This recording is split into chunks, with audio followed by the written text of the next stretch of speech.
جو آپ کو اللہ یاد کرواتی رہے گی، اللہ کی نظر میں اس چیز کی ویلیو سب سے زیادہ ہے۔ کون سی چیز ہے جو آپ کو سب سے زیادہ اللہ یاد دلاتی ہے؟ وہ عبادت ہے دعا۔ سمجھتے ہیں کہ نہیں سمجھتے؟ آج دعاؤں میں زیادہ زور نہیں ہے، یہ بڑا مسئلہ ہے۔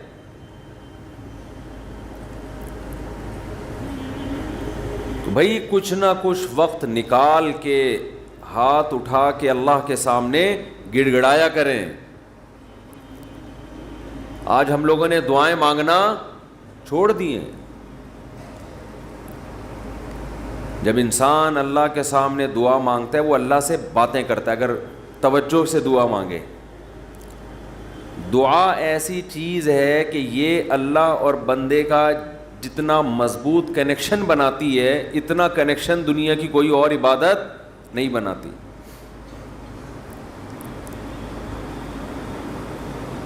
ہمیں شیطان ورغلاتا ہے کہ اس سے مل کیا رہا ہے تمہیں، نظر تو کچھ بھی نہیں آتا، ملتا تو کچھ بھی نہیں ہے۔ یہ شیطان کا بہت بڑا دھوکہ ہے، وہ بندے اور اللہ کے تعلق کو مضبوط نہیں ہونے دیتا۔ حضرت عمر رضی اللہ تعالی عنہ فرمایا کرتے تھے کہ مجھے اس کی زیادہ فکر نہیں ہوتی کہ میری دعائیں قبول ہو رہی ہیں کہ نہیں ہو رہی، مجھے زیادہ فکر اس کی ہوتی ہے کہ دعائیں مانگنے کی توفیق مل رہی ہے کہ نہیں مل رہی۔ دعائیں مانگنے کی توفیق مل رہی ہے تو اس کا مطلب قبول ہو رہی ہیں۔ تو فوکس تو اس کو کرو کہ دعا مانگ رہے ہیں کہ نہیں مانگ رہے۔ یہ کیسے ہو سکتا ہے کہ اس احکم الحاکمین کے سامنے ہاتھ اٹھاتے ہوں اور وہ خالی ہاتھ واپس کرتا ہو؟ تو آج دعاؤں میں جان ختم ہو گئی، دعائیں مانگنا چھوڑ دی۔ یہ جو میں نے قرآن کی آیت پڑھی، رمضان اور دعا کا آپس میں بہت گہرا تعلق ہے، بہت گہرا۔ جب انسان اللہ کے لیے کوئی عبادت کرتا ہے، کوئی قربانی دیتا ہے، اللہ کا نام قرآن میں ہے شکور، قدردان۔ شکور کسے کہتے ہیں؟ قدردان۔ آپ تھوڑا کرو وہ اس کی قدر بہت زیادہ کرے۔ کچھ لوگ ناقدرے ہوتے ہیں نا، آپ کچھ بھی کر لیں ان کے لیے، کہتے ہیں نا ناقدرہ ہے، میری بات کو ویلیو ہی نہیں دیتا، میرے احسان کو ویلیو ہی نہیں دیتا۔ اس لیے علماء کہتے ہیں کہ افطار کے وقت دعا کرنی چاہیے، کیوں؟ آپ نے سارا دن اللہ کے لیے ایک قربانی دی ہے۔ یہ بڑی بات ہے،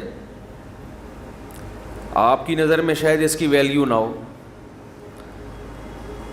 اللہ کی نظر میں اس کی بڑی ویلیو ہے کہ میرا بندہ نے مجھے دیکھا نہیں ہے اور اس نے سارا دن میرے لیے کھانا پینا چھوڑ دیا۔ کیا کر رہے ہیں؟ ہاں یہ مکھی تنگ کر رہی ہے، لیکن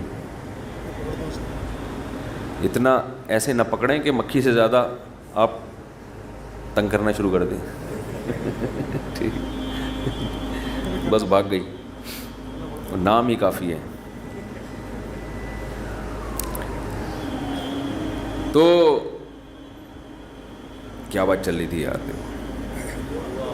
دعا کی تو چل رہی تھی، یہ یہاں ہاں افطار کی بات کر رہا تھا میں۔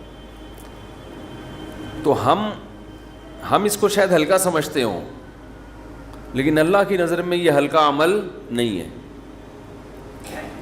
اللہ کہتے ہیں مجھ پر ایمان رکھتے ہیں، مجھے مانتے ہیں۔ اگر اللہ کو نہ مانتے ہوتے تو کوئی کسی کے کہنے پر کھانا پینا، آج کل تو لوگ ڈاکٹروں کے کہنے پہ نہیں چھوڑ رہے۔ ڈاکٹر کہتا ہے کہ آپ کو نقصان دے گا کھانا پینا، آپ ڈائٹنگ کرو، مت کھاؤ، پھر بھی کھا رہے ہیں لوگ کہ مر جائیں لیکن کھانا نہ چھوڑیں۔ تو یہ کتنی بڑی اللہ کی رحمت ہے، اللہ تعالیٰ پورے رمضان میں ہم سے کھانا پینا چھڑوا دیتے ہیں، توفیق دے دیتے ہیں۔ تو میرے اور آپ کے دل میں شاید قدر نہ ہو، لیکن اللہ تو قدردان ہے، وہ اس عمل کی بہت زیادہ قدر کرتا ہے۔ اس لیے کہتے ہیں کہ افطار کے وقت دعائیں قبول ہوتی ہیں۔ تضرع کا وقت ہے، عاجزی کا وقت ہے. تو دعائیں خوب کثرت سے کیا کریں. دعاؤں میں عاجزی، گڑ گڑانا، لجاجت کرنا. نبی صلی اللہ علیہ وسلم نے فرمایا دعا رو کے مانگو، اور رونا نہ آئے تو رونے جیسی صورت بنا لو، صورت بنا لو رونے جیسی. ہمارے نبی نے ہمیں، کیونکہ اللہ کے سفیر ہیں نا، اللہ کا پیغام لے کر آئے، تو ہر چیز میں ہمیں گائیڈ کر دیا ہے. غیر مسلم کے پاس نہ مانگنے کا طریقہ ہے، کس سے مانگنا ہے یہ بھی نہیں پتہ، کیا مانگنا ہے یہ بھی نہیں پتہ. کبھی ادھر جا کے مانگ رہا ہے، کبھی ادھر جا کے مانگ رہا ہے، یہ بھی نہیں پتہ مانگنا کس سے، کیسے مانگنا ہے. کوئی یوں مانگ رہا ہے، کوئی کسی اور اسٹائل سے مانگ رہا ہے، یہ بھی نہیں پتہ. کون سے ٹائم پہ مانگنا ہے جس میں قبولیت کا امکان زیادہ ہے، یہ بھی نہیں پتہ. تو اللہ کے حبیب صلی اللہ علیہ وسلم نے ہمیں یہ بھی بتایا مانگنا کیا ہے، یہ بھی بتایا کس ٹائم پہ مانگنے کی فضیلت زیادہ ہے، اور یہ بھی بتایا مانگنا کیسے ہے،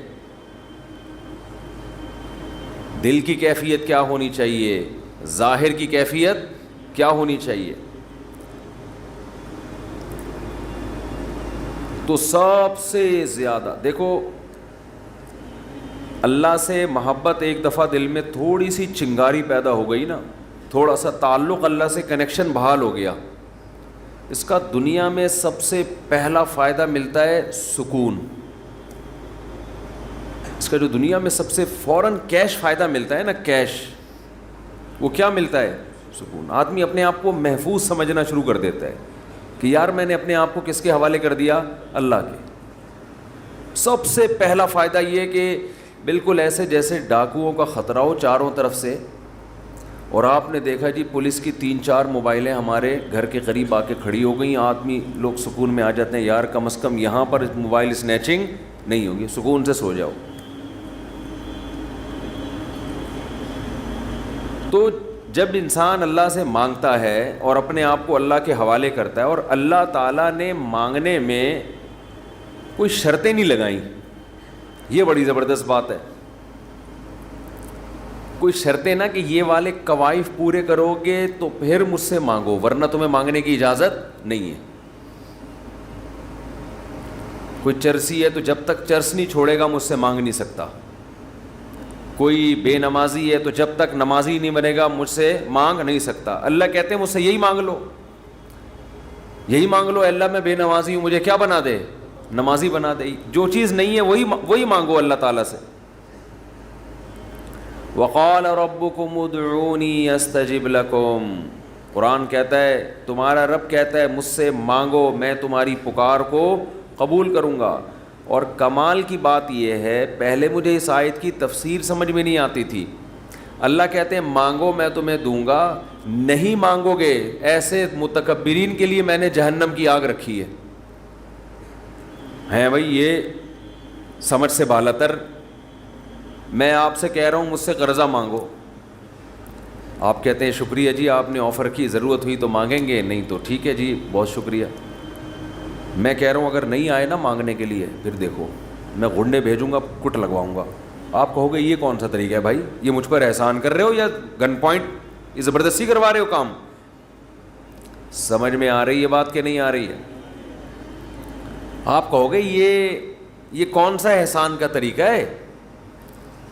میں آپ سے کہہ رہا ہوں کہ آپ میری دعوت پہ آئیے گا، مجھے بڑی خوشی ہوگی، آپ کہیں گے تھینک یو، بہت شکریہ آپ کا، آپ نے یاد کیا ہمیں. پھر میں کہتا ہوں اگر نہیں آئے نا گنڈے بھیج کے میں کٹواؤں گا. آپ کہو گے یہ زیادہ ہو گئی ہے، یہ کیا ہو گئی ہے؟ یہ دعوت نہیں ہے، یہ تو ایک طرح کا جرمانہ ہے میرے اوپر لگا دیا تم نے. میں آپ سے کہتا ہوں بھائی میں علاقے کا ناظم ہوں، میں علاقے میں یہ تھانے کا میں ڈی ایس پی ہوں، کوئی مسئلہ ہو میرے پاس آنا. آپ کہیں گے سر آپ کا بہت شکریہ، آپ کا ٹرانسفر ہوتے ہی آپ نے سب سے پہلے مجھے یاد کی ہے، کوئی بھی ضرورت ہوگی آپ کو بتاؤں گا. آگے سے تڑی لگا دی. اگر تمہیں کوئی ضرورت پڑی اور نہیں بتایا نا ہے بھائی، سب سے پہلے لاکر میں تمہیں ڈالوں گا. تو آپ کہیں گے سر یہ آپ مجھے عزت دے رہے ہیں، یہ میری توہین کر رہے ہیں. تعجب کی بات ہوگی کہ نہیں ہوگی؟ تو اللہ تعالیٰ تو یہی انداز اختیار کر رہے ہیں کہ مجھ سے مانگو میں تمہیں دوں گا. ان الذین یستکبرون عن عبادتی سیدخلون جہنم داخرین. نہیں مانگا تو ایسے لوگ ذلیل ہو کر جہنم میں داخل ہوں گے. یہ کچھ بات سمجھ میں آ رہی ہے بھائی؟ یہ تو عجیب سی بات ہے نا کہ مانگو، نہیں مانگا تو میں نہیں چھوڑوں گا تمہیں. اصل بات یہ ہے کہ علاقے میں ایس ایچ او آیا، کوئی محلے کا دادا آیا، وہ آپ سے کہتا ہے کوئی پرابلم ہو بتانا، آپ کہتے ہیں بڑی نوازش آپ کی، پھر بھی آپ اس کو پرابلم نہیں بتاتے، وہ غصہ نہیں آتا، اس کو غصہ نہیں آتا، اس لیے کہ وہ مخلوق ہے، وہ عاجز ہے. اسے پتہ ہے کہ بعض دفعہ بندے کو کام پڑتا ہی نہیں ہے، بعض دفعہ پڑتا ہے تو اس کے کوئی دوسرے تعلقات ہوتے ہیں، بعض دفعہ کام پڑتا ہے لیکن وہ چاہتا ہی نہیں ہے کہ کام ہو، ایسا ہی رہے معاملہ. لیکن اللہ کے ہاں یہ تینوں آپشن آپ کے پاس نہیں ہیں. آپ یہ کہیں کہ اللہ تو نے مجھ سے کہا تھا کہ میں تجھ سے مانگوں، لیکن میری کوئی ایسی ضرورت ہی نہیں جو میں مانگوں تجھ سے. یہ کہہ سکتے ہو کیا ہے بھائی؟ اس کا مطلب تم اللہ سے مستغنی ہو گئے. اللہ کے دیے بغیر بھی تمہیں دائیں بائیں سے تمہارے کھانچے کھلے ہوئے ہیں، جو اگر کھلے ہوئے ہیں تو وہ کھانچے کس کے اختیار میں ہیں؟ وہ تو اللہ کے ہاتھ میں ہیں. آپ یہ بھی کہہ سکتے ہو کہ مجھے اس لیے مانگنے کی ضرورت نہیں کہ میرے تو سارے مسائل حل ہو رہے ہیں، میں صبح میری جاب لگی ہوئی ہے، میری تنخواہ ہے، ایک ملٹی نیشنل کمپنی میں اچھی سیٹ پر بیٹھا ہوا ہوں میں، میری سیلری گھر آ جاتی ہے، مہنگائی بھی نہیں ہے، پیٹرول بھی نئی حکومت نے سستا کر دیا ہے وغیرہ وغیرہ، تو اب تو کوئی مسئلہ ہی نہیں ہے. تو اللہ کہے گا اگر کوئی مسئلہ نہیں ہے بالفرض، اول تو پاکستان میں ہو اور مسئلہ نہ ہو، یہ ہو نہیں سکتا. یہ تو پھر اس کا مطلب ہے آپ سو رہے ہیں، آپ کی کوئی اٹھائے گا اور آنکھ کھل جائے گی آپ کی. تو آپ کے ساتھ اگر کوئی مسئلہ نہیں ہے، آپ ان اسباب کو دیکھ رہے ہو، اس کا مطلب آپ سمجھتے ہو کہ ہوتا اسباب سے ہے، اللہ سے نہیں ہوتا. بھئی اللہ تو جب چاہے ان اسباب کو فیل کر دے. آپ اپنے آپ کو خدا سے مستغنی سمجھ رہے ہو، آپ سمجھ رہے ہو مجھے خدا کی ضرورت نہیں ہے. اس پر اللہ عذاب دے گا کہ تو اپنے آپ کو یہ سمجھ کیسے بیٹھا کہ تجھے ضرورت نہیں ہے میری. یہ ایسے محلے کا کوئی دادا آیا اور سارے کام اس کے ہاتھ میں، اس نے آپ سے بولا کوئی تنگ کرے تو مجھے بتانا، اور اسے پتہ ہے کوئی نہ کوئی تنگ کر رہا ہے اس کو، آپ پھر بھی نہیں بتا رہے اس کو. وہ بلائے گا، بولے گا بھائی آپ کیوں نہیں بتا رہے؟ آپ کہتے ہیں بھائی کوئی مجھے تنگ کر رہا ہے تو میں برداشت کر رہا ہوں اس لیے نہیں بتا رہا، اس پہ غصہ نہیں آئے گا اس کو. لیکن اگر آپ نے اس سے کہا کوئی مجھے تنگ کر رہا ہے، میں آپ کو اس لیے نہیں بتا رہا کہ مجھے پتہ ہے کہ میرے جاننے والے ہیں وہ مجھے بچا لیں گے، اس دادے کو غصہ آئے گا کہ میرے علاوہ کون اس محلے کا دادا ہے بھائی. آئے گا کہ نہیں آئے گا؟ تو اللہ کے سامنے ہم یہ بھی نہیں کہہ سکتے کہ اللہ یہ پریشانیاں مجھے تنگ کر ہی نہیں رہی ہیں، مجھے کوئی ٹینشن ہے ہی نہیں، یہ بھی نہیں کہہ سکتے. اس لیے نہیں کہہ سکتے کہ ہم انسان ہیں، مخلوق ہیں، اللہ کے ہاتھ میں سارے اسباب ہیں. وہ جب پریشان کرنے پر آئے گا، وہ مصیبتیں دینے پر آئے، ہم میں سے کسی میں دم نہیں ہے کہ ان مصیبتوں کو اس کی توفیق کے بغیر برداشت کر لیں. یہ ممکن نہیں ہے، اور یہ بھی ممکن نہیں ہے اس کے علاوہ کوئی وہ مصیبتیں ہم سے دور کر دے.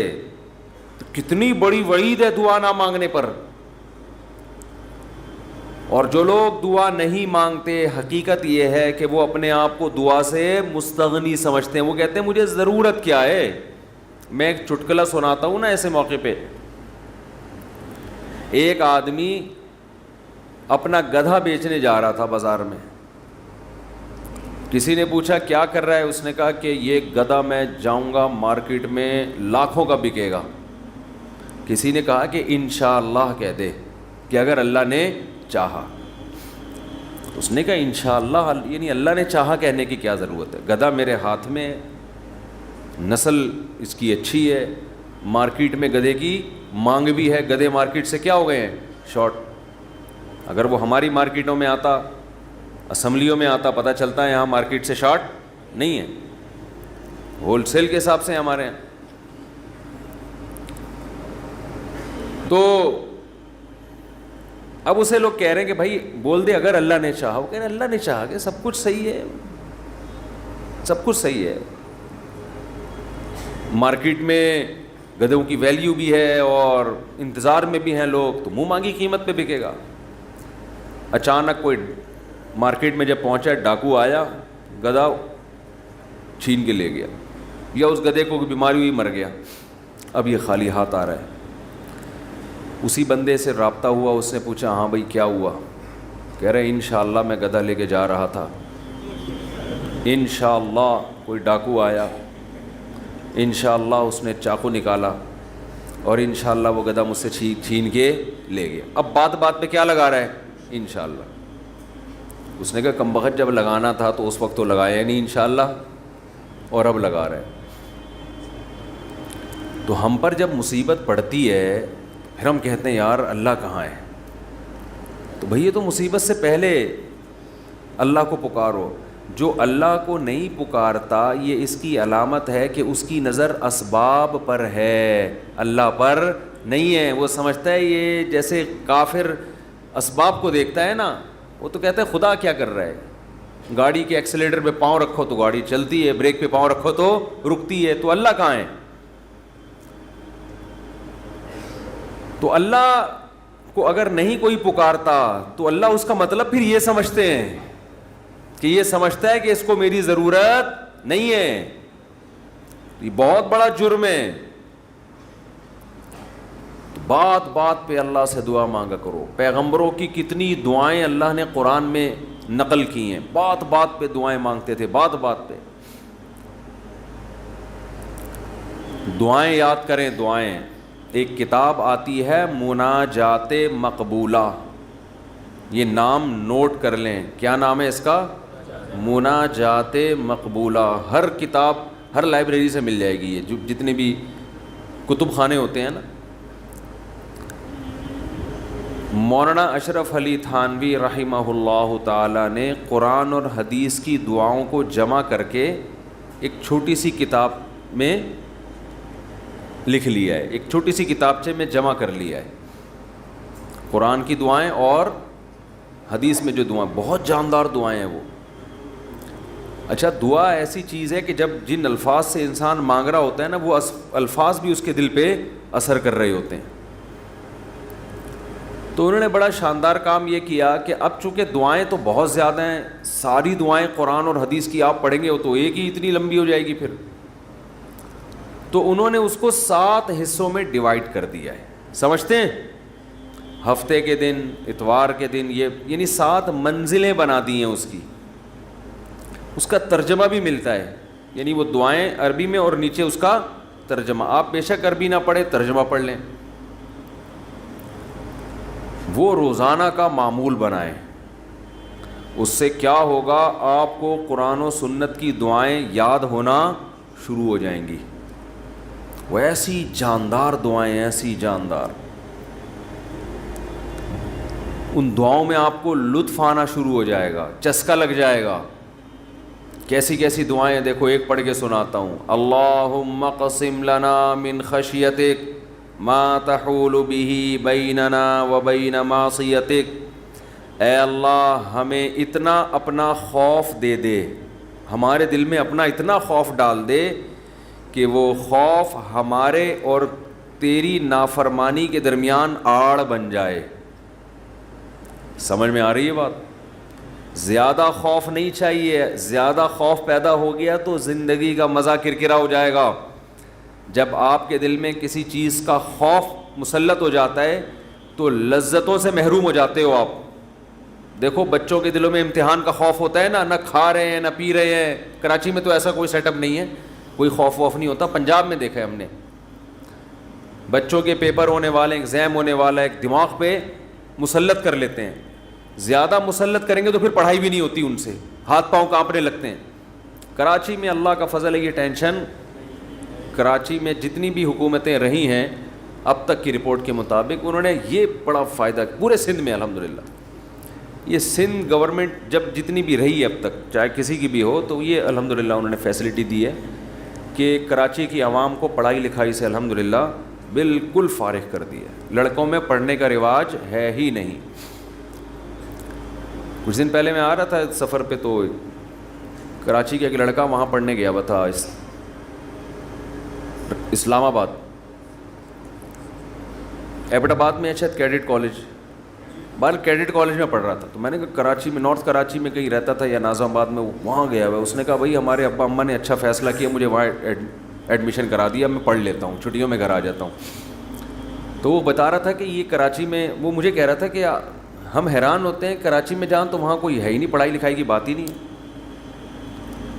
کہہ رہے یہاں ہو تو ہر آدمی، میں نے دیکھا ہے پنجاب میں ہر بچہ پڑھائی کی بات کر رہا ہے، سب پڑھائی میں آگے نکلنے کی کوشش کر رہے ہیں، کچھ بزنس میں آگے جانے کی کوشش کر رہے ہیں. یہاں ہو تو پڑھے ہوئے ہیں. کراچی میں الحمدللہ پڑھے ہوئے ہیں لڑکے، پوری رات کرکٹ کھیل رہے ہیں، اور ہم نے بھی بیان کر کے اپریشیٹ کر دیا. وہ کہہ رہے ہیں اب ٹھپا لگی، اب تو اور کھیلو. ہم نے تو اس لیے خوشی کا اظہار کیا تھا کہ چلو روزہ تو رکھ رہے ہیں نا، یہ مطلب تھوڑی تھا کہ کچھ بھی نہیں کرو. تو یہاں الحمدللہ یہ سہولت ہے کہ یہاں آپ پڑھنے کے علاوہ دنیا کا ہر کام کر سکتے ہیں کراچی میں، اور پڑھے بغیر آپ کو ڈگریاں مل جاتی ہیں. وہ الگ بات ہے، اپنا بھی بیڑا غرق اور قوم کا بھی بیڑا غرق ہوتا ہے. نہ خود کچھ آتا ہے، نہ ترقی تھوڑی کر سکتا ہے آدمی فالتو ڈگریاں لے کے، وہ پکڑا جاتا ہے کہیں نہ کہیں. ایک ہمارے مشہور ڈاکٹر تھے جو بڑے اچھے ڈاکٹر تھے، کیا ہیں ڈاکٹر، جب ان کی جعلی ڈگریاں پکڑی گئیں، لوگوں نے کہا یار ڈگری کو چھوڑو، بندہ میں قابلیت ہے. تو وہ تھوڑے دنوں میں قابلیت کبھی ایسی کی تیسی ہو گئی. جو اندر سے ہوتا ہے نا تھوڑے دنوں میں آدمی وہ آ جاتا ہے، آپ چھپا نہیں سکتے زیادہ عرصہ. تو جعلی ڈگریاں جعلی ہی ہوتی ہیں، پکڑا جاتا ہے آدمی. تو میں یہ بتا رہا تھا کہ قرآن کیا کہتا ہے، حدیث کیا کہتی ہے. نبی نے دعا سکھائی کہ اے اللہ اتنا خوف، زیادہ خوف مسلط ہو گیا تو پڑھائی سے بھی گئے، نیند سے بھی گئے، کھانے سے بھی گئے. تو اللہ کا بھی اگر زیادہ خوف پیدا ہو گیا، صحت بھی خراب ہوگی. بعض لوگوں کے دل میں جہنم کی آگ کا بہت خوف مسلط ہو جاتا ہے، وہ عبادت سے بھی جاتے ہیں، پھر وہ لائف کو جتنا انجوائے کرنا چاہیے جس شریعت نے اجازت دی اتنا بھی نہیں کر پاتے. تو اس لیے ہمارے نبی نے دعا سکھائی، اللہم اقسم لنا من خشیتک ما تحول به بیننا وبین معصیتک. یہ میں مناجات مقبولہ کی دعاؤں کا ایک تھوڑا سا تعارف پیش کر رہا ہوں آپ کے سامنے کہ کتنی پیاری دعائیں ہیں. اے اللہ ہمیں اتنا خوف اپنا دے دے جو ہمارے اور تیری نافرمانی کے درمیان آڑ. کیونکہ خوف کا مقصد ڈرنا برائے ڈرنا نہیں ہے، خوف کا مقصد ہے جہنم سے بچنا. اور وہ جب بچیں گے جب گناہ سے بچیں گے. تو کم سے کم اتنا خوف تو ہو کہ جب گناہ کی طرف دل مائل ہو تو تیرا خوف رکاوٹ بن جائے، گناہ سے روک لے ہم کو. وَمِن طَاعَتِكَ مَا تُبَلِّغُنَا بِهِ جَنَّتَكَ. اپنی اطاعت کا اتنا جذبہ دے دے جو ہمیں جنت تک پہنچا دے. کیا ہو گیا بھائی، کیا ہوا؟ اچھا، وَمِن طَاعَتِكَ مَا تُبَلِّغُنَا بِهِ جَنَّتَكَ، یہ اسی کی تکمیل ہے. وَمِنَ الْيَقِينِ، یہ بڑا پیارا جملہ ہے. وَمِنَ الْيَقِينِ مَا تُهَوِّنُ بِهِ عَلَيْنَا مَصَائِبَ الدُّنْيَا.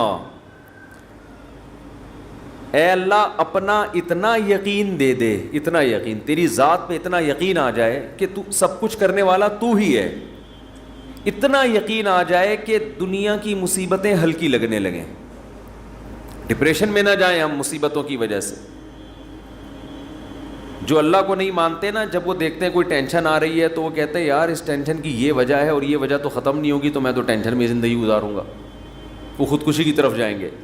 اور جس کو پتہ ہے کہ یہ دینے والا کون ہے، اللہ، وہ میرا خیر خواہ ہے، وہ مجھے سنورنے اور بنانے کے لیے دے رہا ہے، وہ یہ ٹینشن دور بھی کر سکتا ہے، وہ کسی سبب کا محتاج نہیں ہے، اس میں میرا فائدہ ہے، تو اس سے وہ ٹینشن کیا ہو جائے گی، ہلکی. تو اے اللہ اتنا یقین اپنا دے دے جس یقین کی وجہ سے دنیا کی مصیبتیں ہمیں ہلکی لگنے لگیں.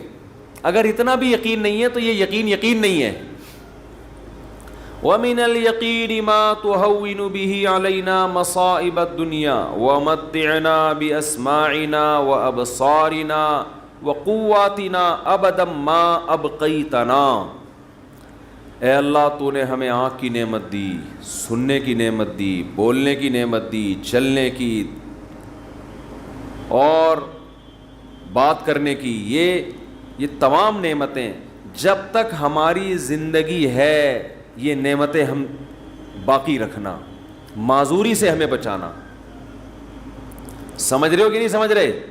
آج لوگ دولت مانگ رہے ہوتے ہیں, صحت کو فوکس نہیں کر رہے. آنکھ کی بینائی چلی جائے خدا نخواستہ, کیسی اندھیر زندگی ہے. سننے کی طاقت چلی جائے. وَمَتِّعْنَا بِأَسْمَاعِنَا وَأَبْصَارِنَا وَجَمِيعَ قُوَّاتِنَا أَبَدًا مَا أَبْقَيْتَنَا وَاجْعَلْهُ الْوَارِثَ مِنَّا. یہ اس سے بھی زیادہ خاندانی جملہ. کافر بھی چاہتا ہے کہ میری آنکھوں میں دیکھنے کی طاقت, کانوں میں سننے کی طاقت, زبان میں بولنے کی طاقت, میری تمام جو جسم کے پارٹس ہیں وہ صحیح رہیں تاکہ میں دنیا کی نعمتوں سے مزے اڑاؤں.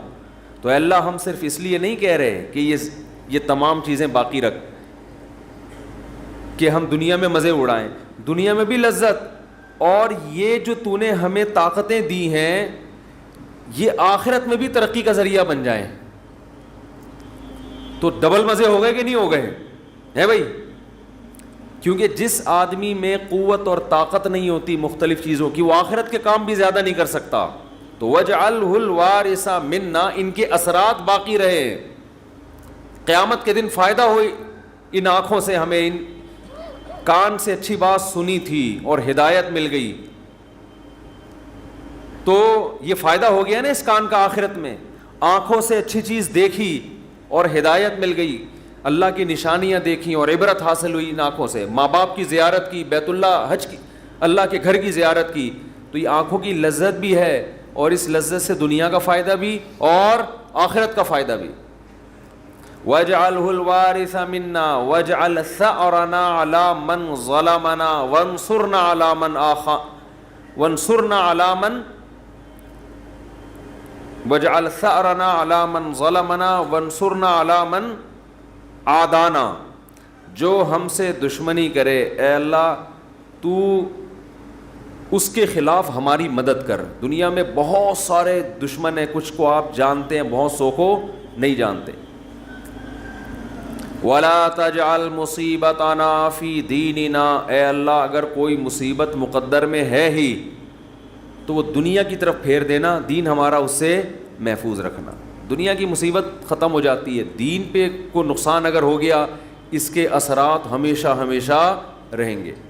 وَلَا تَجْعَلْ مُصِيبَتَنَا فِي دِينِنَا وَلَا تَجْعَلِ الدُّنْيَا أَكْبَرَ هَمِّنَا. یہ جب مانگا کرے نا خوب شوق سے, اس کا مفہوم سوچ کے, اے اللہ دنیا ہمارا بڑا غم نہ بنا دینا کہ ہماری بڑی چاہت ہی کیا ہو. آج آپ دیکھیں, آپ کسی سے پوچھیں تجھے دنیا میں سب سے بڑی ٹینشن کیا ہے, وہ کیا بزنس. تیرا سب سے بڑا مسئلہ کیا ہے, صحت. تیرا سب سے بڑا مسئلہ کیا ہے, بیوی ٹھیک ہو جائے. تیرا سب سے بڑا مسئلہ کیا ہے جو تو چاہتا ہے, یار میرا سب سے بڑا مسئلہ ہے میری شادی ہو جائے. تیرا سب سے بڑا مسئلہ کیا ہے, یار ابا ٹھیک ہو جائیں. تیرا سب سے بڑا مسئلہ کیا ہے, یار میرے بال نہیں ہیں سر پہ, میں سارا دن اسی کوشش میں لگا رہتا ہوں سر پہ بال نکل آئیں. بھائی تیرا سب سے بڑا مسئلہ کیا ہے, بھائی مجھے اللہ نہ کرے کینسر ہے, میرا سب سے بڑا مسئلہ اس وقت یہ بن چکا ہے میرا کینسر کسی طرح سے ٹھیک ہو جائے. بھائی تیرا سب سے بڑا مسئلہ کیا ہے, یہ لوگوں کی آپ سروے کریں تو یہی ہوگا نا. سمجھ میں آ رہی ہے بات؟ اکبر ہمینا کا مطلب سب سے بڑا مسئلہ, سب سے بڑی ٹینشن. بھائی تیرا سب سے بڑا مسئلہ کہ یار میرے بچے میرے قابو میں نہیں ہیں, میری سب سے بڑی خواہش ہے میرے بچے انسان کے بچے بن جائیں. بھائی تیرا سب سے بڑا مسئلہ کیا ہے, بھائی اس کا سب سے بڑا مسئلہ اس کو خدا نخواستہ فالج ہوا ہوا ہے, اس کی ابھی سب سے بڑی کوشش یہی کہ فالج ٹھیک ہو جائے اس کا. نبی دعا سکھا رہے ہیں یہ کبھی بھی ہمیشہ اللہ سے پناہ مانگو, اے اللہ یہ چیزیں میرے مسئلے تو رہیں, سب سے بڑے مسئلے نہ رہیں. سب سے بڑا مسئلہ ایک ہی ہو, آخرت. بھائی یہ مسئلہ ختم ہو گیا, کوئی دوسرا مسئلہ آ جائے گا آپ کے ساتھ, کیا خیال ہے؟ ادھر میری طرف دیکھیں نا. ادھر کیوں دیکھ رہے ہیں؟ ابھی آپ کا سب سے بڑا مسئلہ ہے میرا بیان سنیں آپ بیٹھ گئے. اچھا مجھے کچھ اس وجہ سے دیکھ رہے تھے آپ مجھے. اچھا ٹھیک ہے ٹھیک ہے میں اس میں دیتا ہوں دعا میں. 4 لاکھ روپے جمع کرنا ہے 25-30 لاکھ.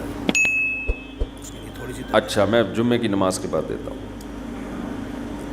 تو سب سے بڑا مسئلہ جو میرا اور آپ کا ہو تو حدیث میں آتا ہے کہ اللہ سے دعا مانگو لا تجعل الدنیا اکبر ہمنا، اے اللہ یہ دنیا کے جو بکھیڑے اور مسائل ہیں یہ ہمارا سب سے بڑا مسئلہ نہ ہو. سب سے بڑا مسئلہ ہمارا ایک ہو بھائی، کینسر ٹھیک ہو یا نہ ہو، آخرت صحیح ہو جائے. ہم نے ایسے علماء کو دیکھا ہے موت کے وقت شفا کی زیادہ فکر نہیں ہے ان کو کہ میں ٹھیک ہو جاؤں، فکر یہ ہے کہ بھلے مر جاؤں لیکن مغفرت ہو جائے آخرت میں. ہمارے ایک استاذ تھے 45-50 سال بمشکل ان کی عمر ہوگی، بیمار ہو گئے بہت سخت. تو میں جب بھی ان سے ملنے کے لیے جاتا ان کی عیادت کے لیے، عام طور پہ جب آپ بیمار کی عیادت کے لیے ملے تو بس وہ ایک ہی چیز کر رہا ہوگا، یار میں ٹھیک ہو جاؤں، بس میں ٹھیک ہو جاؤں، بس میں ٹھیک ہو جاؤں، اب فلاں ڈاکٹر، وہ اس کے علاوہ اس کی کوئی چاہت نہیں ہوتی. ہم جب ان سے ملنے کے لیے گئے تو بڑی شدید تکلیف میں، نلکیاں لگی ہوئی ہیں، ڈرپ چڑھ رہی ہے، بہت کمزور ہو گئے. ہم نے کہا کیسی طبیعت ہے؟ کہہ رہے طبیعت ٹھیک نہیں ہے، دعا کرو اللہ مجھے شفا دے دے. پھر تھوڑی دیر میں کہنے لگے بس دعا کرو اللہ مجھ سے آخرت میں حساب نہ لے. ہر تھوڑی دیر کے بعد بھائی اگر میری زندگی ختم ہو رہی ہے تو بس دعا کرو اللہ مجھ سے آخرت میں حساب نہ لے. دنیا دار آدمی کہتا ہے بس ختم ہو رہی ہے تو نہیں، ختم نہیں ہو، بس یہ دعا کرو، یہ میں مرنا نہیں چاہتا بھائی میں کسی بھی قیمت پہ. وہ اللہ سے مانگ بھی رہے ہیں کہ شفا، ہم اللہ کے بندے ہیں، ہم نے اللہ کے سامنے یہ تھوڑی کہنا ہے کہ اللہ تیری مرضی ٹھیک کرتا ہے تو کر دے، نہیں تو نہیں، یہ نہیں. ہم نے تو دعا تو یہی مانگنی ہے اللہ ہم کمزور ہیں ٹھیک کر دے. بڑا مسئلہ اس سے بھی بڑا ہے ایک، وہ کیا ہے؟ آخرت. کمپیئر ہے، کمپیریٹیو ڈگری ہے. اگر کوئی مسئلہ آپ کا سب سے بڑا ہے تو آخرت اس سے بھی بڑا مسئلہ ہونا چاہیے. اگر آپ کا مسئلہ آپ کی بیگم ہے تو آخرت اس سے بھی بڑا مسئلہ ہونا چاہیے. اکبر ہمنا، سب سے بڑا مسئلہ میرا اور آپ کا کیا ہونا چاہیے؟ اللہ. اب یہ ہم کبھی بیان میں سن لیتے ہیں لیکن جب آپ پراپر یہ دعائیں مانگتے رہیں گے اے اللہ میرا سب سے بڑا مسئلہ دنیا نہ ہو، تو دل پہ اثر ہوگا کہ نہیں ہوگا؟ اس کا استحضار ہوگا کہ نہیں ہوگا کہ میں تو اللہ سے بار بار یہی مانگتا ہوں کہ میرا سب سے بڑا مسئلہ دنیا نہ ہو، اور آج میں نے سب سے بڑا مسئلہ اس کو بنایا ہوا ہے. وَلَا تَجْعَلِ الدُّنْيَا أَكْبَرَ هَمِّنَا وَلَا مَبْلَغَ عِلْمِنَا، میری نالج کی انتہا بھی دنیا نہ ہو. آپ کی نالج گھوم پھر کے کس کی طرف آتی ہے؟ دنیا کی طرف. تو اس کا بھی وہی مفہوم ہے جو پہلے والے جملے کا مفہوم ہے. وَلَا مَبْلَغَ عِلْمِنَا وَلَا غَایَةَ رَغْبَتِنَا وَلَا تُسَلِّطْ عَلَيْنَا مَن لَّا يَرْحَمُنَا، اے اللہ کوئی ایسا شخص ہم پہ مسلط نہ کر جو ہم پہ رحم نہ کرے. ہر آدمی کے اوپر کوئی نہ کوئی ہوتا ہے. آپ گھر کے سربراہ ہیں تو عورت کے اوپر آپ مسلط ہیں، وہ یہ دعا مانگ سکتی ہے. آپ دفتر میں جاتے ہیں تو آپ کا باس آپ پہ مسلط، علاقے کا ناظم آپ پہ مسلط، صدر وزیر اعظم آپ پہ مسلط. تو اللہ جو بھی ہمارے بڑے ہیں ان کی طبیعت میں رحم کا جذبہ رکھ. وَلَا تُسَلِّطْ عَلَيْنَا مَن لَّا يَرْحَمُنَا لا تجعل الدنیا اکبر ہمنا ولا مبلغ علمنا ولا غایت رغبتنا ولا تسلط علینا من لا یرحمنا. یہاں تک دعا ہے یہ، اور بہت ساری دعائیں ہیں. اللہم اجعل حبک احب الاشیاء الی، اے اللہ میں دنیا میں جتنی چیزوں سے محبت کرتا ہوں، میں نہیں کہہ رہا کہ وہ محبت ختم کر دے، اپنی محبت ان تمام چیزوں پہ غالب کر دے. سب سے محبت ہو، لیکن جہاں تیری محبت اور مخلوق کی محبت میں ٹکراؤ ہو وہاں غالب کون ہو؟ تیری محبت. کیا مطلب؟ کبھی کسی کو خوش کرنے کے لیے تجھے ناراض کرنا پڑے تو اس کو ناراض کر دوں، تجھے ناراض نہ کروں. جس سے زیادہ محبت ہوتی ہے اس کے لیے چھوٹے محبوب کو انسان ناراض کر دیتا ہے, چھوٹے کے لیے بڑے محبوب کو انسان ناراض نہیں کرتا, یہ نہیں ہوتا. وَاجْعَلْ خَوْفَكَ أَخْوَفَ الْأَشْيَاءِ إِلَيَّ, اے اللہ دنیا میں بہت ساری چیزیں ایسی ہیں جن سے انسان خوف زدہ ہوتا ہے اور ہونا چاہیے, تو میں یہ نہیں کہتا چیزوں کا خوف ہی ختم کر دے, لیکن اپنے خوف کو ان تمام خوفوں پہ غالب کر دے, اپنے خوف کو ان تمام خوفوں پہ, جہاں تیری نافرمانی ہو وہاں کسی سے نہ ڈروں میں, جو اکھاڑنا ہے اکھاڑ لو بھائی, نماز نہیں چھوڑ سکتا میں. ہوتا ہے نا, باس کہہ رہا ہوتا ہے آپ کو اجازت نہیں ہے نماز پڑھنے کی, بھائی آپ نے جو اکھاڑنا ہے اکھاڑ لو. ہمارے ایک رشتہ دار تھے کیا ہیں, اللہ ان کی عمر میں برکت دے, شپ پہ تھے, کیپٹن. تو ان کے والد صاحب اتنا بیمار ہوئے کہ ہمارے نانا ہی, بتانے میں کوئی حرج نہیں ہے, بیمار ہوئے نانا ہمارے, یعنی اب ظاہر ہے میں ماموں کی بات کر رہا ہوں نا پھر, یہ تو بیمار ہو گئے وہ. ان کو اطلاع دی گئی شپ پہ کہ آپ کے والد صاحب بستر مرگ پر ہیں, بس اب دنیا سے جانے والے ہیں. انہوں نے کمپنی کو کہا کہ میرے والد صاحب کی طبیعت بہت خراب ہے, میں اس آخری وقت میں اپنے باپ کے ساتھ ہونا چاہتا ہوں. وہ بتا رہے تھے خود. کمپنی نے کہا کہ چھٹی نہیں ہے آپ کو. انہوں نے کہا ایسی کی تیسی, صحیح ہے نا, پکڑو اس کو, چھٹی دینی ہے تمیز سے دو, نہیں دینی ہے تو میں چھوڑ کے جاؤں. یہ کیسے ہو سکتا ہے, میرا باپ دنیا سے جا رہا ہے اور میں یہاں کمپنی کے لیے بیٹھا رہا ہوں یہاں پہ. کمپنی بعد میں ہے, باپ کون ہے, پہلے ہے. تو خیر وہ دے دی ان کو تمیز سے چھٹی. انہوں نے تھوڑی بدماشی بھی کرنی پڑتی ہے, بھائی چھٹی دو مجھے, نہیں تو رکھو کسی دوسرے بندے کو, یہ میرا ہیڈک نہیں ہے. غیرت ختم نا, مارکیٹ میں غیرت ہی نہیں ہے. تو باپ ماں یہ رشتے ایسے تھوڑی ہے کہ آپ کمپنی باس چھٹی دے دیں گے تو چلا جاؤں گا, نہیں تو سر میں مجبور ہوں. بھائی تمہارے باپ کو بھی چھٹی دینی پڑے گی. تو ایسے ہی نماز کے لیے بھی ہمارے حضرت ایک واقعہ سنایا کرتے تھے, بس یہ واقعہ کر کے بیان ختم کرتا ہوں, کہ ایک صاحب کو اسلام آباد میں کسی کمپنی میں جاب ملی. تو کمپنی نے ان کو انٹرویو کے دوران بتا دیا کہ آپ کو نماز پڑھنے کی اجازت نہیں ہوگی. اس نے کہا میں یہ جاب, حالانکہ سارے انٹرویوز پورے ہو گئے تھے, سلیکشن ہو چکا تھا ان کو, لیکن آخری میں ان کو یہ بتا دیا. انہوں نے کہا میں نہیں کرتا یہ جاب, اچھی خاصی تنخواہ تھی. تو اس نے کہا کہ کیا آپ پکے نمازی ہیں؟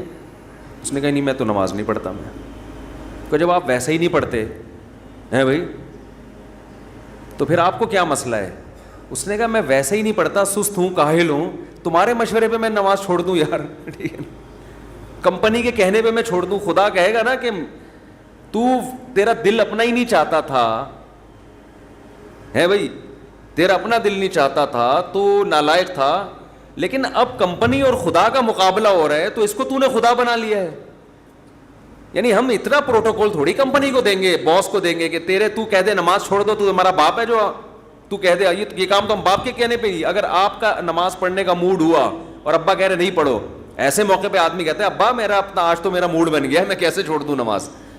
تو یہاں تو ابا کو آدمی لفٹ نہیں کراتا میرے بھائی, جو کرنے والے ہوتے ہیں. باس کو اتنا باپ کیوں بنا لیں گے ہم؟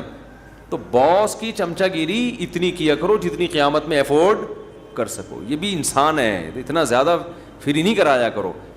میں یہ نہیں کہہ رہا اپنے باس سے بدتمیزیاں شروع کر دیں, آپ بد کلامیاں شروع کر دیں, عزت دینی چاہیے, لیکن اللہ سے آگے تھوڑی نکالنا ہے اس کو, اللہ سے آگے تھوڑی رکھنا ہے. تو ہمارے حضرت کو وہ بڑا پسند آیا بے نمازی, کہا کہ دیکھو غیرت ہے اس میں. اتنی بڑی جاب ٹھکرا دی. اس نے بولا بھائی تمہارے کہنے سے تم نے, یعنی میں اس لیے اب نماز نہیں پڑھ رہا کہ کمپنی کی طرف سے اجازت نہیں ہے. تو کمپنی کون ہوتی ہے مجھے روکنے والی؟ تم چند لاکھ روپے تنخواہ دے کے تم نے ہمیں غلام بنا لیا ہے. تو اگر ہم اللہ کی نہیں مانتے تو تمہاری بھی نہیں مانتے, ٹھیک ہے نا, تو تمہاری تو ہم پہلے ٹھکرائیں گے. تو غیرت مند بے نمازی, غیرت مند بے نمازی. خیر نماز پڑھنی چاہیے, نماز کی ویلیو کم نہیں ہے.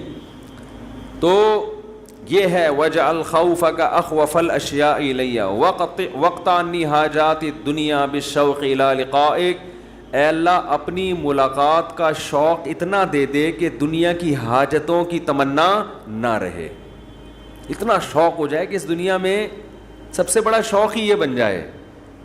تو پھر یہ ثانوی درجے میں ہوں. اور آخری جملہ اس دعا کا وَإِذَا أَقْرَرْتَ أَعْيُنَ أَهْلِ الدُّنْيَا مِن دُنْيَاهُمْ فَأَقْرِرْ عَيْنِي مِنْ عِبَادَتِكَ، اے اللہ جب لوگوں کی آنکھیں اس دنیا سے ٹھنڈی ہوں، کسی کا کو پتہ چلا کہ بحریہ ٹاؤن میں 3 پلاٹ اس کے نام نکل آئے، آنکھیں ٹھنڈی ہو گئیں، بتاتا پھر رہے ہو بھائی ماشاءاللہ ادھر رشتہ ہو گیا، ہاں بھائی مفتی صاحب کا بیان اثر کر گیا ہے، آنکھیں ٹھنڈی ہوتی نا، گاڑی آ گئی، پیسہ آ گیا. تو اے اللہ اس وقت میری آنکھیں اپنی عبادت میں ٹھنڈی کرنا، مجھے عبادت کی ایسی لذت دے دے، اپنے سامنے راز و نیاز اور مناجات کی، اور اپنے سامنے دعا مانگنا اور نماز پڑھنا اور تیری تلاوت کرنا اور تیری عبادت کرنا، تیرے سے تعلق ایسا ہو جائے کہ میری آنکھیں دنیا سے ٹھنڈی نہ ہو. مجھے مزہ کس میں آئے؟ تجھ سے راز و نیاز کرنے میں. یہاں بھی یہ نہیں کہا جا رہا مجھے دنیا نہیں دینا، مجھے پلاٹ نہیں چاہیے، مجھے گاڑی نہیں چاہیے. چاہیے بھائی، کون مستغنی تھوڑی ہے ہم اللہ سے، سب کچھ چاہیے، لیکن جو لذت ہو نا، لذت وہ ان چیزوں میں نہیں ہو، ان ٹکڑوں میں، کھلونوں میں. لذت کس میں ہو؟ آخرت میں، تجھ سے تعلق میں. تو وہ خرید لیں مناجات مقبولہ، کیونکہ دعائیں تو بہت ہیں نا، ہم کن کن دعاؤں پہ بیان کرتے رہیں. تو ایک دن ہفتے کو آپ نے جو اس میں لکھا ہوا ہے ہفتے کو یہ پڑھے، اتوار کو آسانی کے لیے، ترتیب کے لیے، تو اس سے پورا ہفتہ 1 دن 2 دن 3 دن 4 دن پھر پڑھتے رہیں گے تو وہ دعائیں آہستہ آہستہ آپ کو یاد ہونا شروع ہو جائیں گی. پھر ایک دن آپ آٹو پہ ہو جائیں گے. ٹھیک ہے نا، جیسے میں بعض چیزوں پہ آٹو پہ ہو گیا ہوں، خود بخود منہ سے نکلنا شروع ہو جاتی ہیں، خود بخود. کچھ چیزیں ہیں وہ پھر کبھی بیان میں بتاؤں گا انشاءاللہ.